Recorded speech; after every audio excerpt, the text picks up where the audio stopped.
UP के Sitapur jail में बंद साबिक वजीर आजम खान से उनके बेटे अब्दुल्ला आजम ने मुलाकात की है। ये मुलाकात करीब 2 घंटे तक चली है। मुलाकात के बाद बाहर निकलते ही अब्दुल्ला आजम ने मीडिया से खास बातचीत की, लेकिन उन्होंने कई सियासी सवालों पर चुप्पी भी साधी। पत्रकारों के सवालों का जवाब देते हुए अब्दुल्ला आजम ने कहा कि कोर्ट में आदेश सुरक्षित है, इसीलिए इस वक्त हम किसी तरह का तबसरा करना सही नहीं समझते हैं। हम अदालत पर भरोसा रखते हैं, कोर्ट जो भी फैसला करेगा वो तस्लीम होगा। साथ ही साबिक वजीर और अपने वालिद आजम खान की सेहत पर बोलते हुए उन्होंने कहा कि उनकी तबीयत ठीक नहीं है। एक तो उनकी उम्र ज्यादा है, जेल में परेशानियां भी हैं।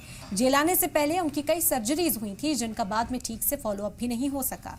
आंखों में भी समस्या है, जिसका इलाज समय पर नहीं हो पाया। 2027 से पहले आजम खान के जेल से बाहर आने के इम्कान पर पूछे गए सवाल के जवाब में अब्दुल्ला आजम ने कहा कि उम्मीद पर ही दुनिया कायम है। मेरा ईमान है कि इंसान को कभी निराश नहीं होना चाहिए। नहीं, तबीयत अच्छी नहीं है, ये बात मैं पहले भी जब आया था तब बता चुका था। एक तो उम्र भी है और जेल की परेशानियां भी हैं। और हाल फिलहाल नहीं कहूँगा, जब जेल आए थे उससे पहले ही काफ़ी सर्जरीज हुई थी, जिनका बाद में कोई भी दोबारा चेकअप नहीं हो सका। आँख की परेशानी है और भी है परेशानी। मुझे तो उम्मीद पे दुनिया कायम है।